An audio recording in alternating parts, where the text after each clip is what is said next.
جس قوت کا یہاں پہ ذکر ہے وہ ہم دیکھتے ہیں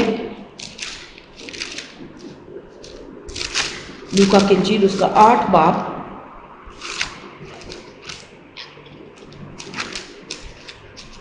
اور اس کی 46 نمبر آیت۔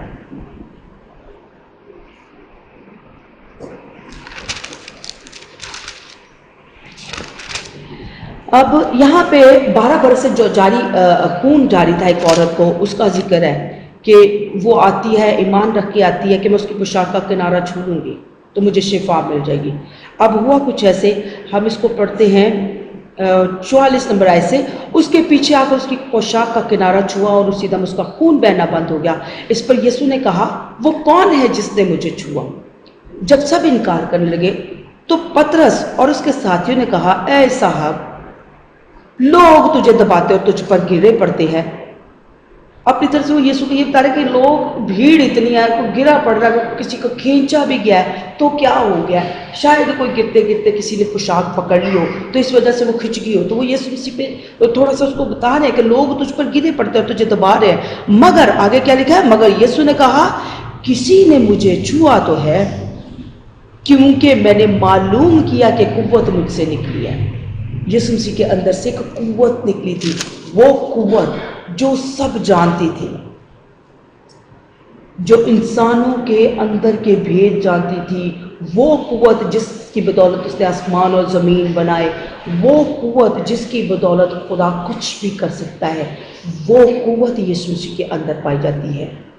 اور وہ قوت کس کی تھی؟ وہ خدا کی قوت تھی جس نے آسمان اور زمین بنائے، جو تمام مخلوقات سے پہلے موجود ہے۔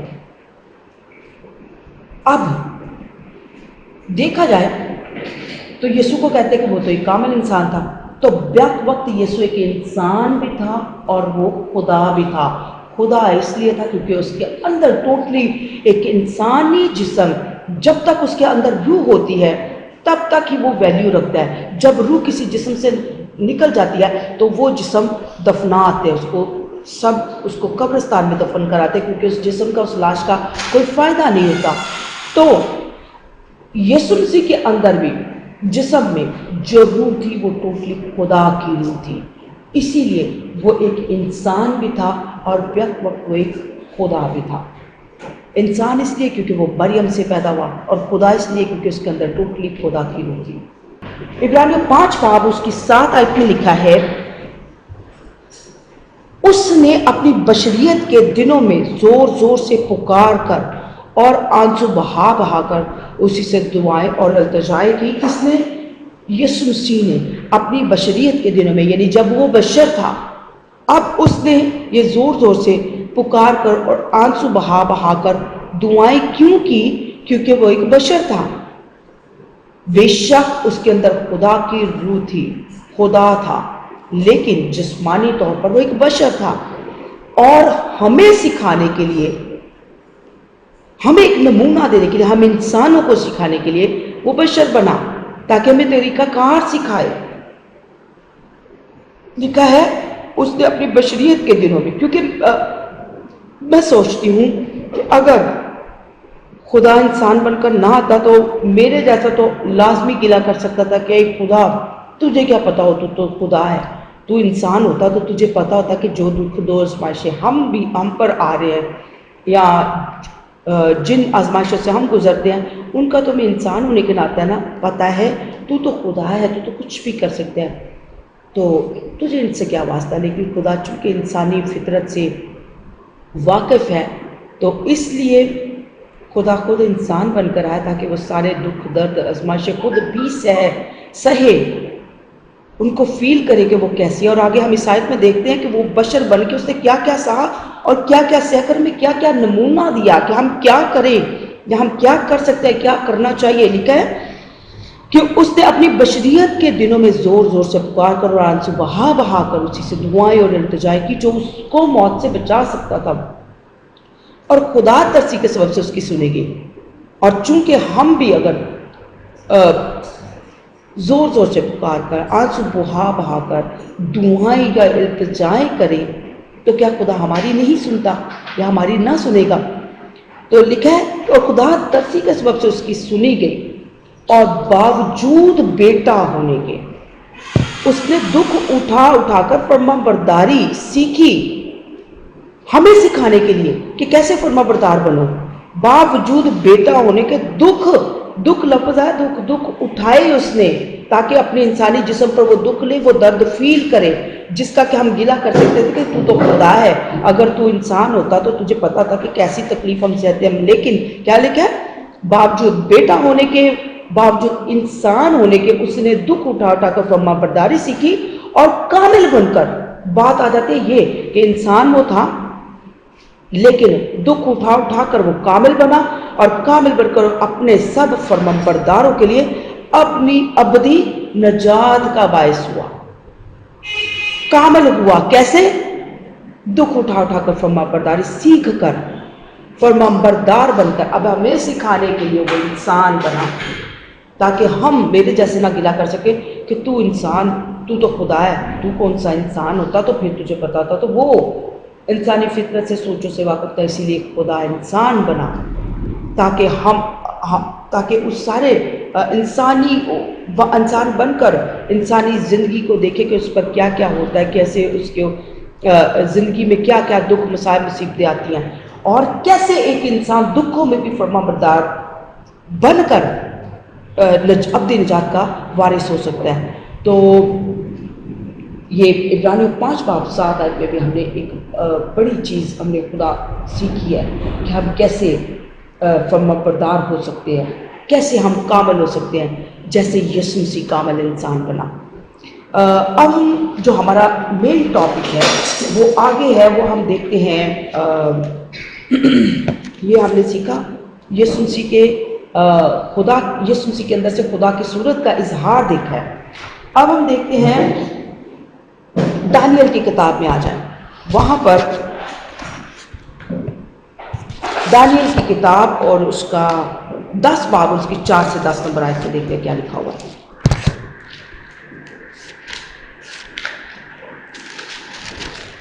یہاں پر ایک رویا کا ذکر ہے جو دانیل نے دیکھی۔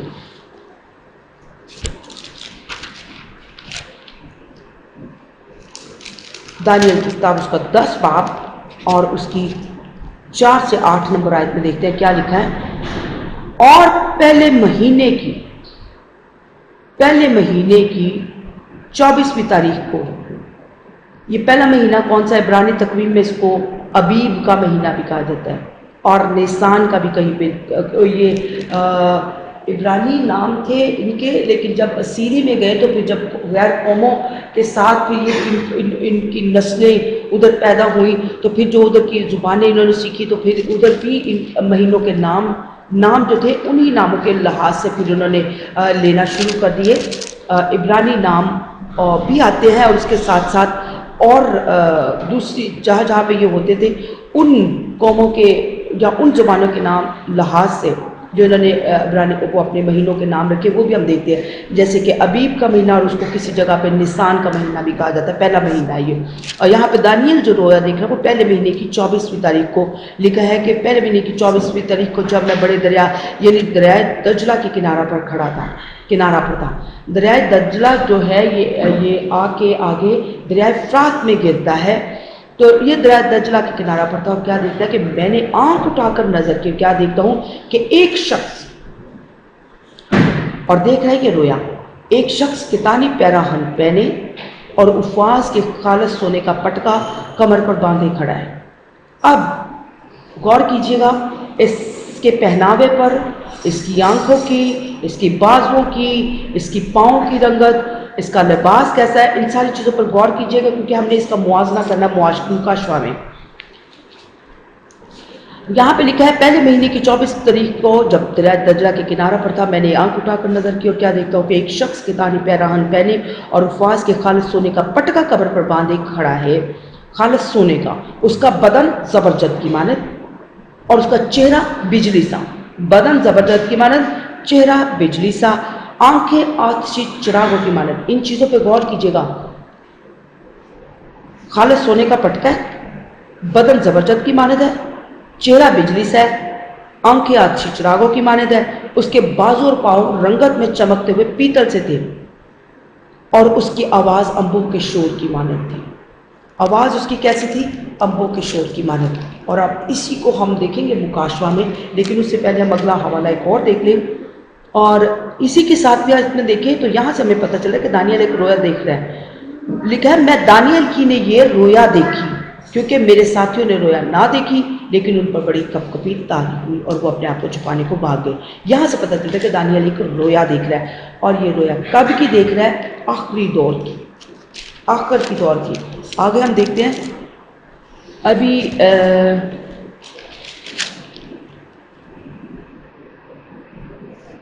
12ویں باب کی 5ویں آیت میں وہاں پہ لکھا ہے پھر میں دانیال نے نظر کیا کیا دیکھتا ہوں کہ 2 شخص اور کھڑے تھے، ایک دریا کے اس کنارہ پر، دوسرا دریا کے اس کنارہ پر، اور ایک نے اس شخص سے جو کتانی لباس پہنے تھا اور دریا کے پانی پر کھڑا تھا پوچھا کہ ان عجائب کے انجام تک کتنی مدت ہے۔ اب ان 2 شخصوں میں سے جو کھڑے تھے ان میں سے ایک نے اس کتانی لباس والے شخص سے پوچھا، جس کتانی لباس والے کا ہم نے 10ویں باب میں ذکر پڑھا ہے، اس کتانی لباس والے سے پوچھا کہ ان عجائب کے انجام تک کتنی مدت ہے۔ اور میں نے سنا کہ اس شخص نے جو کتانی لباس پہنے تھا، جو دریا کے پانی کے اوپر کھڑا تھا، دونوں ہاتھ آسمان کی طرف اٹھا کر حی القیوم کی قسم کھائی اور کہا کہ دور اور نیم دور، اور جب وہ مقدس لوگوں کے اقتدار کو نیست کر چکیں گے تو یہ سب کچھ پورا ہو جائے گا۔ اور لکھا ہے اور میں نے سنا پر سمجھ نہ سکا، تب میں نے کہا اے میرے خداوند ان کا انجام کیا ہوگا؟ اس نے کہا اے دانیل تو اپنی راہ لے، کیونکہ یہ باتیں آخری وقت تک بند و سر و مہر رہیں گی۔ دانیل کو رویا آخری زمانے کی دکھائی جا رہی ہے۔ لکھا اوپر کتانی پیرانے والا کہتا ہے دور اور نیم دور، اور دور اور نیم دور یہ کون سا دور ہے؟ یہ وہی 7 سالہ مصیبتوں کا دور ہے جس کی ہم مکاشوہ میں بھی ذکر پڑھتے ہیں۔ اور یاد رکھیے گا کہ اس سے پہلے کلیسیا اٹھا لی جائے گی۔ اب ہم اسی رویا کو آگے دیکھتے ہیں، یوحنا عرف کو بھی دکھایا جا رہا ہے، یہ رویا یوحنا عرف بھی دیکھ رہا ہے۔ کہاں دانیل یسوع مسیح کے زمانہ سے کہیں پہلے، اور پھر یوحنا عرف سے بھی کہیں پہلے، اور کہاں وہی سیم ایز اٹ از رویا یوحنا عرف کو بھی دکھائی جا رہی ہے۔ مکاشوہ اس کا 10 باب اس کی 5 سے 6۔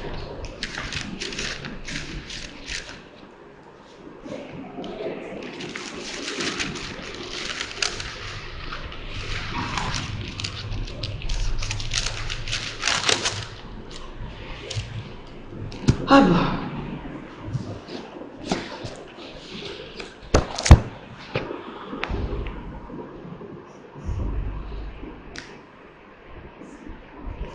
لیکن ہم اس کو پہلی آیت سے پڑھتے ہیں، مکاشوہ 10 باب اس کی پہلی آیت سے ہم اس کو پڑھتے ہیں۔ پھر میں نے ایک اور زور آور فرشتہ کو بادل ہو اوڑے ہوئے آسمان سے اترتے دیکھا۔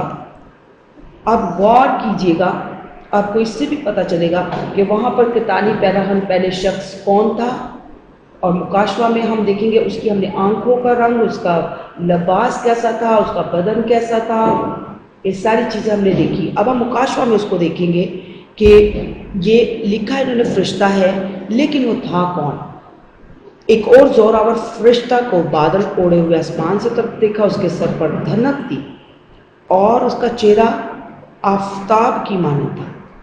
چہرہ کس کی مانند تھا جی؟ آفتاب کی مانند، اور اس کے پاؤں آگ کے ستونوں کی مانند۔ اس کے ہاتھ میں ایک چھوٹی سی کھلی ہوئی کتاب تھی۔ اس نے اپنا دہنا پاؤں تو سمندر پر رکھا اور بایاں خشکی پر، اور وہاں پر بھی ہمیں 2 بندے نظر آتے ہیں۔ ایک تو دانیل کی 12 نمبر باب میں جو ہم نے پڑھا تھا کہ ایک دریا کے اس کنارہ پر اور دوسرا دریا کے اس کنارہ پر، اور یہاں پر ہم دیکھتے ہیں کہ لکھا ہو کہ اس کا ایک دہنا پاؤں تو سمندر پر رکھا اور بایاں خشکی پر، اور ایسی بڑی آواز سے چلایا جیسے ببر دھاڑتا ہے، اور جب وہ چلایا تو گرج کی 7 آوازیں سنائی دی، اور جب گرج کی 7 آوازیں سنائی دے چکی تو میں نے لکھنے کا ارادہ کیا، اور آسمان پر سے یہ آواز آئی کہ جو باتیں گرج کی ان 7 آوازوں سے سنی ہیں ان کو پوشیدہ رکھ اور تحریر نہ کر،